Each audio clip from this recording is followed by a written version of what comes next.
Hello, I'm retired Battalion Chief Larry Cockman from the Greensboro, North Carolina Fire Department History Book Committee. We're here today at the Greensboro Historical Museum. I'm standing in front of the General Green, the first steam pumper, or as they called it back then, a steamer. Today, December 9th, 2019, we are starting a new tradition of recording and preserving the heritage and culture of our retirees. Our retirees have contributed so much to the success of our great fire department.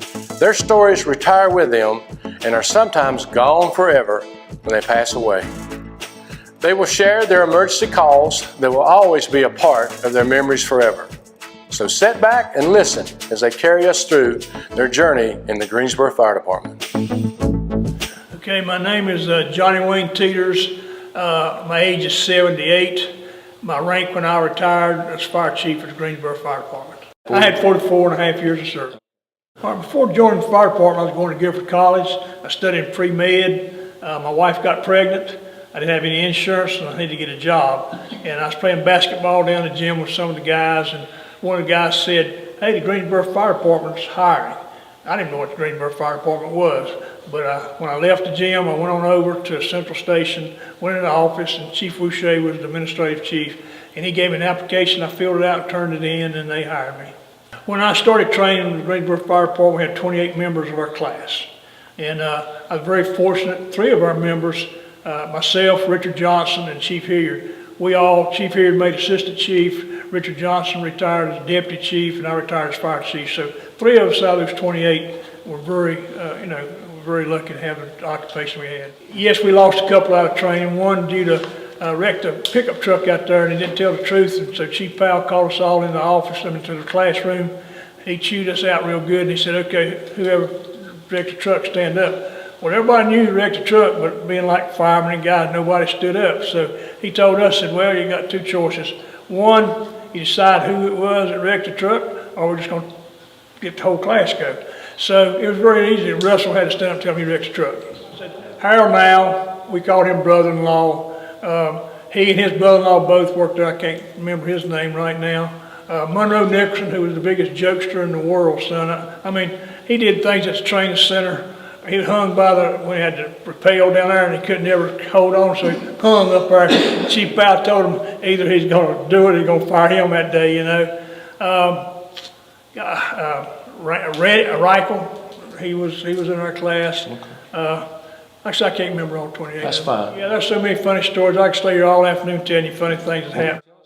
But a few of them I give you that happened over Central Station, some of the places. Maul Burns, who got to be captain later on, but he was just so set in his ways, and he slept over beside the radiators in our big old dormitory there. And old Popeye Burns, they had a battery charger out where we parked the rescue trucks out in the garage out there outside Station 1. So they run a wire all up the back of the fire station, wrapped it around the radiators, pulled the sheets up and laced it in the sheets of his bed and put everything back down. Now, it was all about 20 some of us sleeping in that dormitory there. So when they gave the signal, when Maul Burns set his little boots down and laid down the bed, he flipped that switch. He didn't cut the power down. Fire flew off the radiators. It hit Maul Burns. He levitated up to bed hollering, going, "Wah!" Burnt the sheets, the mattress, like the electrocuted over there. And man, everybody's trying to hide that. A couple of other things. One was your brother. We got 4 or 5 hours if you missed a fire truck. And so Raymond would always come in and kept the blankets, them old hot blankets. He'd get in there and go to sleep. And cause it was working every day, every day. And so the bell rang. Well, Raymond was trying to run. We rode the back of the trucks back then. Well, engine 2 was pulling out, had a dip in the curb right there. Well, Raymond's going to grab the bar to get up there. This thing went down. Raymond fell in the middle of the street and rolled out there on Green Street. I thought he got killed over there. Another incident that happened was when you got promoted. It was a thing that we cooked steaks for the guy that got promoted. Well, Doug Reed wrapped up what we thought was steaks out there at 5 and 10 for. Had them all laid out there. So we was going to cook steaks that night. And Doug was at Station 18, but we went and bought the baked potatoes, the salad, so we got the grill going. He had cut wood out and made it look like a steak. We didn't have no steaks, man. We just had a bunch of wood laying there. But just a bunch of things like that. Like I say, there's so many other things went on. Yeah, I didn't know anything about it. When I went to train, I didn't have any idea what the Greensboro Fire Department was and what it was about. Once I got in there, it's very intense. I mean, I've always been a team player, played on team, played ball, and I liked all that aspects of it. But you're so afraid you're going to flunk out because if you didn't keep your grades up, you was gone. And so once I got started, I loved it. I knew I was going to enjoy it. I enjoyed what we did because it was a team effort. And I just look forward to getting out and getting on the station. I was lucky. I got to go to Central Station on Truck 2. And I enjoyed that assignment. I started out with Captain Rumley. He only lasted about a month because he cracked up. We got Captain Bill. So for the next year, I had Captain Bill. Okay, on my truck, on Truck 2, Chief Johnson, I came out of my class, and we went on A shift on Truck 2. And it was Hockett and Raymond Reddick. We just talked about him a while ago. He was driver. And like I say, Captain Bill was our captain. Here went over on B shift, on Kent's shift. But we were very lucky we got to go to Central Station. Firehouse lived in my day. When we came on, we were just firefighters. We didn't do like the medical emergency these days. You came in, your job was, like I say, one day was window washing day, one day was scrub day, so forth. You came in that morning, you had white shirts on and ties. I mean, man, we didn't have the work uniforms back then. You went about making your bed, sweeping up the floors. I had outside, washed down in front of the streets and all. And then you took care of your truck, and then the rest of the day, you did about basically what you wanted to. Because we wasn't making a whole lot of money, the public didn't care, and we just wrote fire calls. And from that time on, it was like jokes and having fun, cooking and eating and just cleaning. So you basically a maid most of the time. Yeah, you take your tie off. They gave us clip-ons. So when you went to the fire, you could clip your tie off and undo your shot button. But you had a white shirt the whole time. So when you came back, you're going to change that shirt. In the summertime, it'd be blowing hot outside, but you had a white shirt, a tie on, and dress pants. Didn't have any work uniforms. And they were very tight on uniforms. Like I had an old pair of pants that buttoned up in the front because you had to get old stuff till the year's supply came around. And the shoes, people give you an old pair of black shoes. I never had black shoes. And so they gave me a pair of Harsh, gave me a pair of black shoes. So they just always, and I had a belt that had a dollar, silver dollar, and Harsh wore that belt. Every time I come to, he tried to take my belt away. He's a captain. And so like I say, we're just young boys trying to fit in with a bunch of old men. Well, we had to back then because you couldn't leave the fire station. Those things changed later in life. So everybody, each truck took a turn of cooking a week. We were chief drivers, so we had to click. We called ourselves the click. We thought we were special. We cooked. So we had 32 people that would cook for us. So you used gigantic pots. And I remember my first trip that Raymond Reddick sent me to the store. He put in there butter. He put in there milk. I got butter. Everything I got was the cheap stuff. I had to take that cart and roll it all the way back down to the A&P store, change it all back and get margarine. He told me I should have known. I said, man, I never been to the store to get groceries for my life. I was just a young boy. But yeah, we cooked. We learned how to cook. I think it was really good. I think it helped you bond better with your people because they were depending on you to take care of them and you depended on them to take care of you yourself. I think I came to be an excellent cook. Matter of fact, Greensboro Daily News came down to Station 5 and did an article on me and Carmen, the country style steak, cream potatoes. And so got a big picture in the Greensboro Daily News, me cooking cream potatoes and Carmen standing over there trying to get the country style steak cooking. And so here we had a grocery cart we kept at Station 1 and you'd wheel that thing across Green Street, down Bellmead Street, over to the A&P. And they always knew we came in there, and they laughed because rookies that came after us made the same mistakes of getting butter, things that we shouldn't have gotten. And we only paid $1 a day for meals. That was pretty cheap back then. Yeah. That was really cheap. Of course, we were making $324 a month, so you couldn't buy a whole lot of stuff.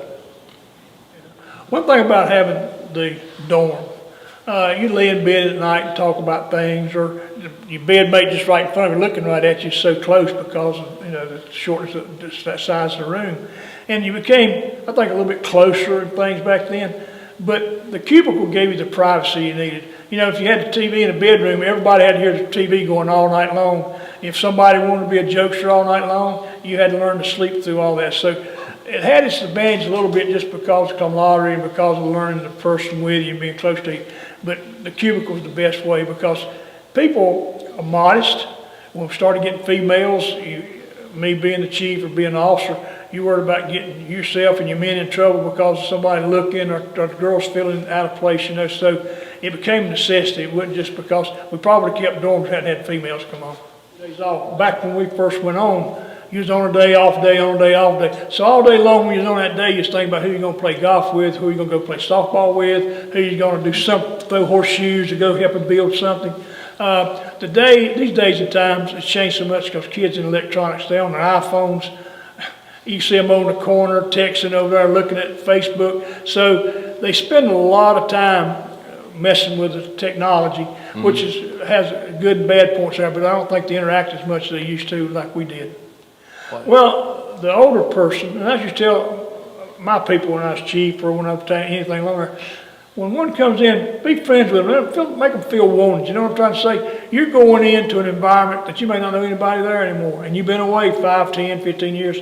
And so if you want to feel like you're still a part of the organization, it's so refreshing when one of the firemen come on, hey, let me show you around, come guy, this guy used to work here, you know, and sometimes that fails a lot in the fire station because young people, they weren't raised the same way we were raised in the older days. Yes, the very first call I ever went on, left Central Station and you rode on truck 2, you rode right beside the motor, and my knees knocked more than the motor did because I was scared to death, and I went down the end of Green Street to a box alarm, false alarm. And I told myself, dang, Johnny, you're going to have a heart attack if you don't calm yourself down from this. And so from then on, it was like a whole different piece of cake, but it scared me to death the first call. The first fire I ever had, we went over on Vine Street, 1600 block, and had a small house fully involved with a victim. And it's the first time of going in, and like I say, the foam ran down the walls. I mean, it's so hot in there with the Scott Air Pack. You didn't have radios back then. The only person that had radio was the battalion chief. So when you went in, if you wanted to go in and say you had signal 50 or what the fire was, you had to send a runner back out to tell the battalion chief out there, hey, this is what's going on. And so the victim, I'll never forget the first one I saw, he was laying there on the floor, and so they had the stretcher. And Bill told me, said, help put that guy on the stretcher. Well, I thought he was going to be heavy, and I lifted him up and got him weighed about 2 pounds because all his fluid done ran out of his body, and I was walking all in it. And when he sat on the stretcher, I had the sheet on, so I was going to mash his arm down, and I broke his arms because he's so brittle in his body right there. And I went back to the fire station, and I told Bo, I said, man, why didn't you tell me? I had no idea that stuff was like that. But from then when I made chief driver, we answered all the big calls. I mean, that's my job, to drive him, second alarm, all the stuff. So I got to see so much during my career. Well, he would make that decision. My job was to keep the car ready and drive him to every incident or take him around the station. When I wasn't with the deputy chief, I was with Chief White, taking him around to the fire stations, visiting the people.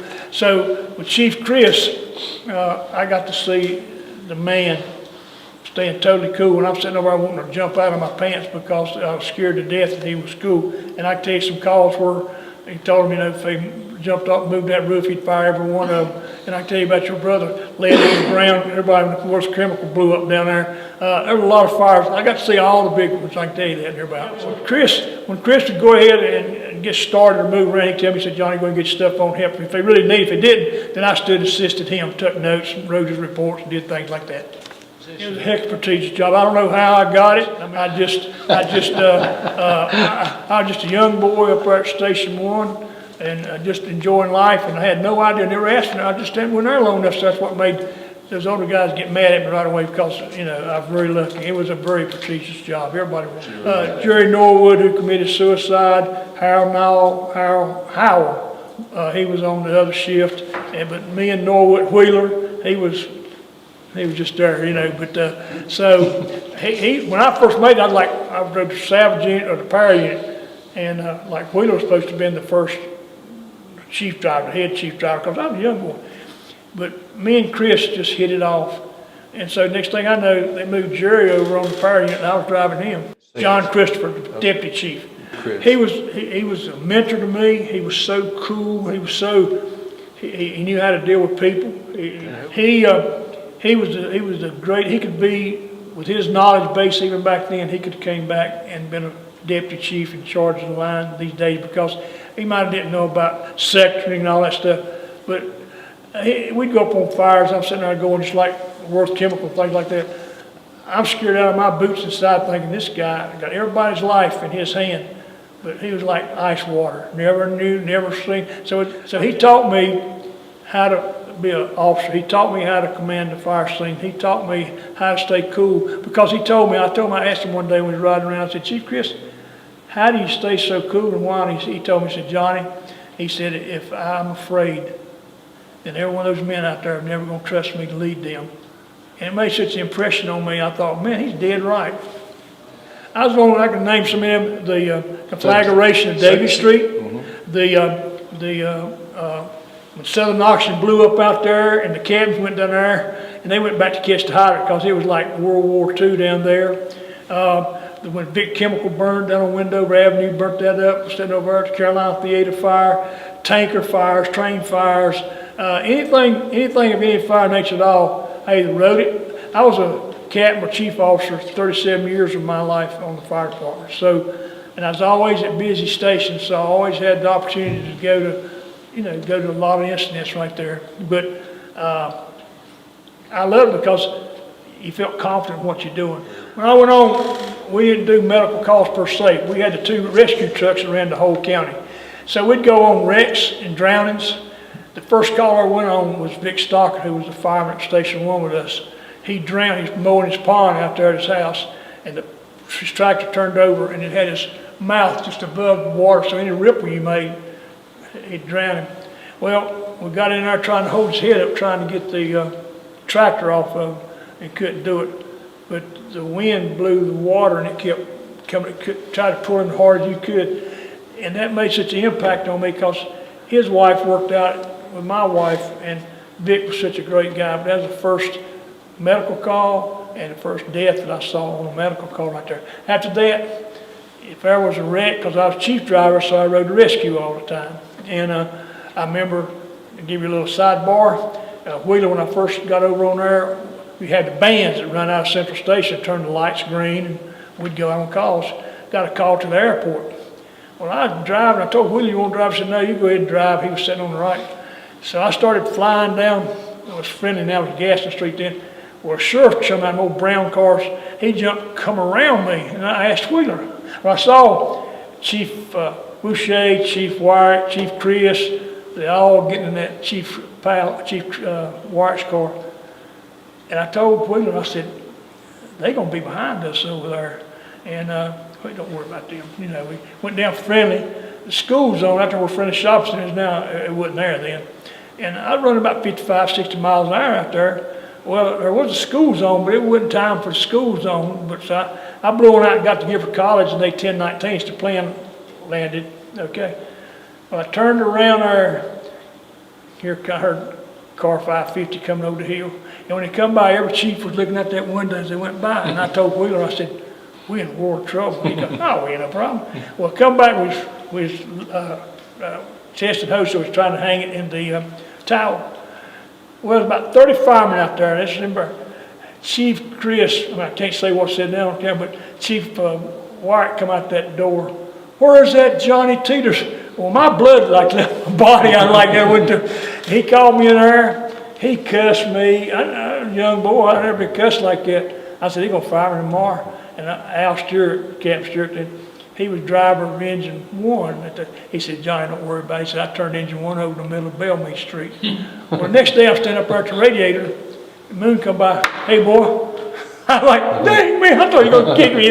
But that was the way it was. I mean, he was, and that's back to the call to the airport. When I was driving him, I could run 100 miles an hour. We were fine. But he wanted to be, if everybody got in front of us, he would chew them out. So he pulled up there, went over to 4 one day, and it's another little story. So gosh, Ed had that Volkswagen. Ray Richards, they were 2 cabs out there. Well, engine 4 backed into the front of truck 4. That's how scared everybody was of Moon Wyatt. So I pulled up in front of the station for our morning thing, and Ray Richards come running on. I go, I told him not to do it. I told him to put the truck, because Moon would just rip you apart. 9/11. That's what 9/11. I was teaching an officers course down in Raleigh. That's the capital. And one of the people from the state came in the door and he said, Chief Tees, you need to come and watch this right here. So we stopped the class, just one plane hit the building. And so, boy, it was just like, oh my God, you know, we was thinking of the firemen, how they're gonna be in there and all that stuff. But when the second plane hit, it was a travesty. The thing that's so tough about that thing is that the chief of the New York Fire Department, he and I were together in New Orleans 2 weeks before that, Chief Getty. And he died in that, when it crashed down. And I couldn't figure right off how he got killed at the command post. But New York set their command post up in the basement of the World Tires when they had big fires up there, and I didn't know that. Giuliani, who was mayor, the only reason he got to be alive, he left just a couple of minutes before that happened. He was going back to his office. The thugs and the things they heard out there, they thought was trash. It was bodies jumping down that building. The first guy that died in there, I got to learn all these things because I traveled all over the United States and was in all the metro groups. But they told me the priest, whose church was across the street from Station 28, he would go over and eat with the guys, and he had a good friendship with them. And they let him ride with him once in a while. And when that call come in, he walked over to see if he could go with them, maybe give laugh rights to some of the people and things. The first body that they took out of the World Trade Center was Father Joe. He had 001 on his toe. That's how life just hits you, different things like that. But it had such impact not only on me, but on the world as a whole, and as the fire department as a whole. I was elected by the governor for the State Emergency Response Commission. I was in charge of all the funding for hazmat teams, police departments, medical units, fire departments. We got all this money from the federal government because of what was appeared to be going to be going on. So I got to see it both internally for my fire department, which helped us get a lot of money because I decided where the funding would go and how it would be appropriated. And I got to travel everywhere and talk about it, but safety for firefighters, equipment for firefighters, the way we attack fires because of what happened to the New York firemen going in the buildings and things like this, radios, a lot of things we've got today is results of that one incident. I can tell you that right now. One of the things we did was start community activity. Society was changing. We wanted more money. We wanted better things. And we knew right away, and I knew from traveling, that you had to get out in the community and have these people support you. When you asked for requests, you wanted them to support you and your initiatives. And so you had a big hand in that laying out the program, and I appreciate that. I'll always be thankful for that. Equipment. I mean, they let me have a lot of stuff because of my funding things, the trucks, the hazmat trucks, the equipment that came into the Greensboro Fire Department, building more stations, more personnel. We were so specialized that people from all over the United States would come in our department and spend 2 days to a week or 2 weeks seeing how we ran a fire department. But see, like I tell the chiefs, when I was in the metropolitan of all the big fire departments all over the world, I'm not talking about just the United States and Canada, I'm talking about the daggone Chinese, all those people come in, and I get a chance to talk to them about, what are y'all doing? Now, we had different initiatives because over in China and Japan, there's so many people that are so close. Fire prevention is so important to them because of the fact there's not a lot of space for people to be at. But I learned from listening to them how to make my department better. And like I say, went to Tempe, Arizona, who was ahead of us for a while. We were the first fire department in the world to be a Class 1 ISO rated and accredited. I got to go around speaking to the fire departments all over the United States on that one issue. It was a big thing. People, we could be proud of those things like that. So with the men and women's help and my ability to get out and interact, I didn't stay inside the department. I spent my time out all over the United States getting to see firsthand. And I'm going to tell you something. We were so far ahead of the scale of so many people other than your LA's and Tempe, Arizona, Phoenix, a couple of departments like that. Some departments, you just wonder how they was even getting by. When I left and made fire chief down in Georgia, I was like, holy smoke, they were so far behind of where we were. But it was because of the level of people we had, the dedication of the employees we had, and a lot of smart stuff come from our people below. I didn't do all this. We all did this together. Like I say, I give you all the credit for helping drive the community program for me. I saw a lot of good things in that thing. But that's how the department, and we do better now. We got great people, we got great leadership. Look what we're accomplishing today. those people learned and came up through the ranks to make our department better. Because a lot of departments, I'd go sit on assessment centers for big departments, medium departments. They had no idea. I mean, man, it just blow your mind when you go out there and you think, and that's one thing I know I push so hard trying to make us better all the time that you're going to turn some people off. But the point is, we were at such a juncture when I took over that we needed to bring our department. We were going the wrong way. And just like the city manager, when I sat down with him, there was a difference when you're given the directive, make my department better. Don't go there and mess this thing up anymore.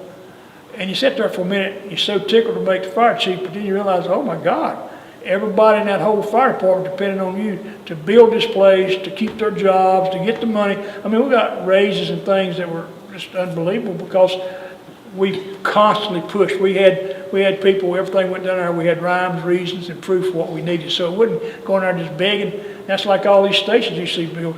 We laid that land out and got that purchase and bond issues for these stations and things years ago. Yep. So things build on what you do as you move on. Two people I looked up to the most in this whole fire department was Chief Chris and Chief Powell. Chief Powell was my training officer, but when I go to schools around the state and things with him, he was really admired. He was a leader when there was no leader. You know what I'm trying to say? Mm-hmm. And even though he was tougher than wire about some things, I still admired the heck out of him because he wanted the best. I mean, some of the things he didn't know, I guess, how to get there, but I remember, I'll give you an example. On a call we had one morning, I was assistant chief, and Harry was assistant chief, and Hagler. So Hagler was on call that day, Chief Hagler, that morning, and we burnt the candle factory up down off Davis Street or something over there. Well, I was riding in, and Harry'd come in to relieve him, and so I was coming in to get the car, and I had to carry something over there to Harry. Well, I was going over, Powell called me on my phone and said, Chief Teeters, have Chief Hagler come to my office. I was like, oh crap. So I told Hagler, I said, you're in a world of trouble, man. The boss man wants to see you. And Hagler, you know how hot dog was. Oh my God, what? I said, I don't know. Well, he came back and told Harry they want him in the office. And I said, I was on the left on the fire station. Harry came back about 30 minutes before me and let Chief Powell want to see you. And I'm like, what the heck did I do? I was home, you know. So I went in there. But he and Chief Powell, those were my two guys in this department that I admired, even though he was tough. And like when he got ready to promote me to the Carolina Theater Fire got me promoted because Arnold was supposed to be promoted ahead of me. And I went there and had all the deputy chiefs, all the fire chiefs, all the guys named battalion chiefs. And here I am just acting battalion chief, and I run the whole fire ground, you know. He's standing right there beside me the whole time. Just a week or two before I got promoted, I knew when I took the battalion chief process, well, Hagler told me, said, Johnny, you're going to get promoted because you come out number one. Well, when this come out, I was number 5, and I couldn't figure out what the heck had happened. But I didn't say that Chief Powell was at Station 1's captain. And so I was out there with Ralph Sutton, and he'd get on me to have holes. I tell him that's where they stab in the back and stuff. So Powell come by and said, Chief Powell, I'd like to talk to you one day about this battalion chief process if I could. Well, I meant somewhere in the future. We were there working, and Faye called down and said, Captain Teeters, Chief Powell will see you in the office. Well, I froze again. I'm like, what does he want with me? What have I been doing? And I went up there and sat down, and he said, well, you want to talk to me? Tell me what you want. And I told Chief Powell, I said, well, Chief Powell, I said, you know, I'd just like for you to tell me why I didn't get promoted. And he started out, I said, well, Johnny, you know, we want to play ball. Sometimes we don't go deep enough for shortstop. Sometimes, and I told Chief Powell, I said, Chief Powell, you're not telling me a darn thing. I said, I don't even know what you're talking about. He said, well, I'm going to tell you. He said, you got a recording on? I said, no, why would I be recording? I said, you call. He said, we never question your ability. We question your loyalty. Because, see, Chief Boucher and I had been friends. We played golf. And I told Chief Powell, I said, Chief Powell, I've never been nothing but loyal to this whole fire department. He and I just played golf together, so you thinking I showed loyalty to him and not you is totally wrong. And he told me, he said, other than that, Johnny, you're the best. But he said, we can't trust you with your loyalty. Well, a couple of weeks later, Arnold got called to his house And I knew they called me up there and promoted me. Well, see, Arnold retired right after that, but that's just the way he was. He was tough, but he had his feelings, and that's the way it's going to be. And that's the way things happened back in those days. Yeah, we're not. Jesse Gray, the first fireman to lose his life. He and I had really grew up together. We played Little League Baseball, Pony League Baseball. We were so close. He was up central with us. And what happened was he was riding the back of Engine 2 with Dan Banks.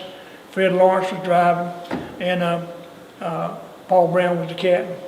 And so when the fire, they was going to lay a backup line off of Lee Street and Martin Street. Well, we didn't have radios and didn't have that communication. The engine was way back there. Engine 2, it was so loud you couldn't hear anything.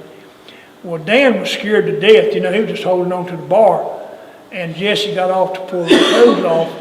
Well, Fred was going to back up to go around to catch the hydrant. So Jesse pulled the hose off, and so the runner board knocked him down and run over his head. So Woody Parrish and I went to the funeral home. And when I saw him, I mean, because of this, because he was fireman, because he just had, not only was we friends, but just to see that sight of somebody that you knew so well that died from a situation that happened because we had no radios, you couldn't hear, and just backing the truck up. And they moved me over there to drive Engine 2 because they moved Fred to 3 because Fred just couldn't ever drive the engine again. And so it was very traumatic. It really made an impression on me. But the proudest moment has got to be when city manager named me fire chief. I mean, he and I was in his office, and Ed and I were good friends. I mean, you know, I wasn't afraid of him. He and I worked a lot of things, and so when he told me I was going to be fire chief, that was about the proudest moment I had in my career. Well, when I made fire chief, and just like I did, I learned when I went to Georgia. You got to be good to your people all the time. I try to be good to my people, but I got aggravated with some of my upper administrative staff because they just didn't really want to move the organization. So I'm trying to say they just wanted to be, and so I was harder on them than I should have been. I lost my principle of what I wouldn't treat my firemen like that, but I thought we were close that you could tell them, hey, you're not doing your job, and this is not the way it needs to be done. But I would do it different because I knew how to do it different. I learned. Mm-hmm. I learned from that. If you learn from your mistakes, when I went to Georgia, it was one of the greatest things that ever happened to me because I knew I wasn't going to get myself in that type of situation anymore. A lot of things, because like I said, when we came on, we fought fire with what rudimentary stuff we had. These days and times, you got to be a counselor, you got to be a firefighter, you got to be a medical technician, you got to be a rescue technician. So your job functions are totally, you're no longer just a fireman. You're a catch-all of everything that goes on. Like well, yeah, like I say, Chief Chris I talked about, I taped him before he died. He was 100 years old. And my parents, I mean, because they gave me that stability. They raised me. They taught me what's right and wrong. Chris taught me what was right and wrong and how to be an officer, company officer, fire chief, or captain, and I live by those principles. If I was going to talk to a recruit class, a rookie class, and they came on the fire department, my charge to them would be to tell them that, look, you're fixing to undertake an occupation or a job here that's like no other that you'll ever have in your life. You're out here not only to work as a team with other men and women, but you're out here saving people's lives. When they have a bad day, everybody's running away, you're going in. So you got to have the stamina, the care, the experience, the knowledge that you're going to be taken care of because you get killed. It's not a play game out here. But if you apply yourself, you got a chance to be the chief. Well, my thing is I played ball all my life. I always felt like I wanted to win. Everything I'd done, I wanted to win. I took this job in the fire department, not even knowing what it was, thinking because I wanted to be a doctor, and I thought when my wife got pregnant, as soon as I get this little juncture over with, I go back and I become a doctor. I loved this job so much.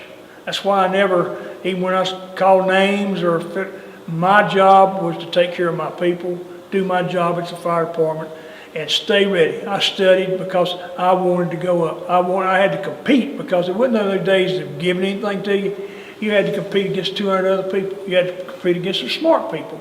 And so sometimes it wasn't fair because those interpersonal feelings by upper administration on somebody got in the way of you getting that opportunity right there. So you had to be able to look at yourself and regroup and say, look, I failed this time, but I'm going to be ready. Sooner or later, I'm going to be ready to take that next juncture over, even if I had to go somewhere else to take the next juncture. Because the thing that I was so lucky with is like when we started, they're going to go 3 shifts with the commanders. Somebody had to be safety officer. And I remember sitting up there and the chief's office said, okay, there's going to be 3 line commanders and 1 safety officer. Well, here and Shoemate and Johnson, they want no part of that safety officer. In my mind, I'm sitting there going, wait a minute, this is an opportunity. I've done all this other stuff. I mean, you know, I can do this stuff. But I'm going to get an opportunity to do what I want to do. And so I was able to take that program, develop it. I was able to go to the state, meet all these people in the city of Greensboro. You know, when I went and took the assessment center for the fire chief's job, he was the HR director, and he come in there to get me, and he told me, he said, Johnny, I want to tell you something before we go in this room in here. He said, you know, we try to get people that don't know our people over here, but we couldn't do that. We couldn't find nobody that didn't know you. So you're going to know some of these people in that room right there. Well, I went in there and knew every one of them. I knew, there's the head of the Merchants Association, the councilman, I knew them all. I worked with them. I had a one-up because they knew who I was from the outside of the fire department and what I was doing. So it's like I told people, I told my kids, and like that song, when you come to the juncture, take it. Because later in life, you look back and said, I should have, I could have, I wished I had. I look back and I think, Johnny, you were successful. You come to those junctures and you picked the juncture. You see what I'm trying to say? You took the riding company, you took the dadgone jobs that the others didn't want to do, because I worked in every division in this fire department. I was every rank. When you look at my badges and pins and things on my, it ain't just one great old big thing of drivers, captains, firefighters, inspectors. I mean, I got the whole kit and caboodle. See what I'm trying to say? So my background, when I went to be assessed, I had all this stuff to pull from. See what I'm trying to say? And I got to steal from people like you and Donnie and Jimmy, the best. I took the best from what y'all did. When I saw you do something good, I kept that. See what I'm trying to say? Yeah. I was going to say, hey, this guy's got something I haven't got right here. You know what I'm trying to say? So those guys will sit back, complain, bitch about stuff. They're never going to, because all they do is going to complain the rest of their life. Those guys that get in the trenches, you knew who the firefighters were. You knew who coming in going to fight. I tell you what I done one day. And I was sitting out there as commander. Went over there with Engine 9, Peugeot out there, Sarge, Wayne, Sandridge and all that stuff.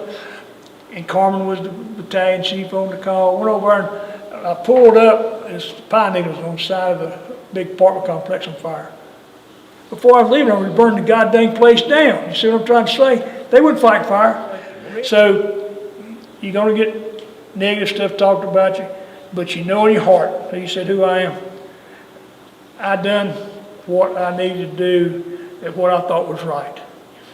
Did I make mistakes? Yeah, you make mistakes along the way. Did I make a mistake because I got on my chief officer up pretty heavy? Yeah. But I would do it again in a different way, because dang, somebody needed to tell them, y'all not doing crap. You see what I'm trying to say? But I'm happy. I got a great retirement. My life's good. And my memories, just like all y'all, and I saw y'all, I was happy as a lark. I respect everybody in this room because y'all did y'all's job. I'm not just saying because y'all here, you did your job. I didn't care. I could play with you, let you do things. We had people who didn't do their job. And that's what hurts an organization or a fire department. So that's who I was. I was going. We hope you enjoyed watching these documentaries. It was our goal to share and preserve the memories of our retired Greensboro firefighters. It is our desire that these documentaries will inspire future generations to continue the brotherhood, sisterhood, and camaraderie while always striving for excellence in their careers. While fire apparatus, equipment, and technology have improved, several things will always remain the same. The courage and bravery it takes to mitigate natural and man-made disasters will always be a part of the job. Although our retirees are no longer a physical part of the GFD world, a giant piece of each retiree's memories have been shared with you today. These memories will be in their hearts and minds forever. A special thank you goes out to Captain Harold Haney for his many long hours of recording and editing. Thank you, Harold. A job well done.